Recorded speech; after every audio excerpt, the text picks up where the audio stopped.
Depuis le début de la semaine, les militants écologistes radicaux d'Extinction Rébellion, XR pour les intimes, bloquent un pont à Paris, le pont au Change.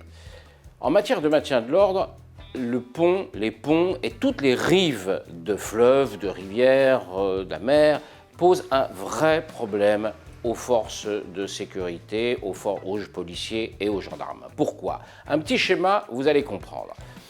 Quand on fait du maintien de l'ordre, il faut toujours laisser la possibilité aux gens de sortir de la nasse pour éviter les violences. Vous avez des rues comme ceci,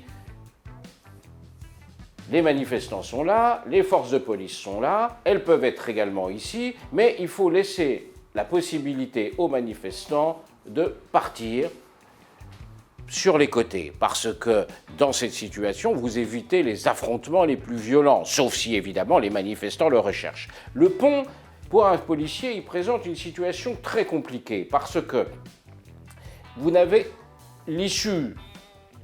Si vous avez un fleuve ici, un pont ici, les manifestants, s'ils essaient de sortir sur les côtés, qu'est-ce qu'ils font? Ils tombent dans l'eau et ils peuvent se noyer. Or, une noyade au cours de la dispersion d'une manifestation, c'est une catastrophe non seulement humaine, mais politique. On l'a vu cet été avec ce qui s'est passé sur les bords de la Loire. Ce n'était pas un pont, mais c'était une rive, avec le jeune Steve qui s'est noyé au cours d'une intervention policière. Donc, quand vous êtes un manifestant et que vous savez ça, vous vous installez sur le pont parce que vous savez que la police aura des difficultés à venir vous déloger. On l'a vu au mois de juin sur un autre pont de Paris, le pont de Sully, où les mêmes manifestants écologistes étaient venus.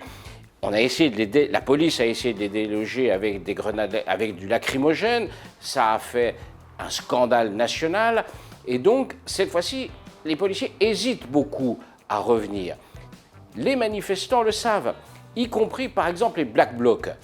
Le 1er mai 2018, lorsqu'il y avait eu des manifestations extrêmement violentes, le groupe des Black Blocs s'était constitué sur le pont d'Austerlitz, sachant que les policiers hésiteraient à venir les déloger pendant la formation du groupe, du bloc, pour ne pas prendre le risque dans les échauffourées des manifestants, voire des forces de l'ordre, tombent du pont et se noient.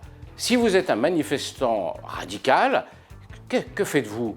Installez-vous sur un pont parisien, vous êtes sûr que vous allez poser un vrai problème à la préfecture de police et aux forces de l'ordre.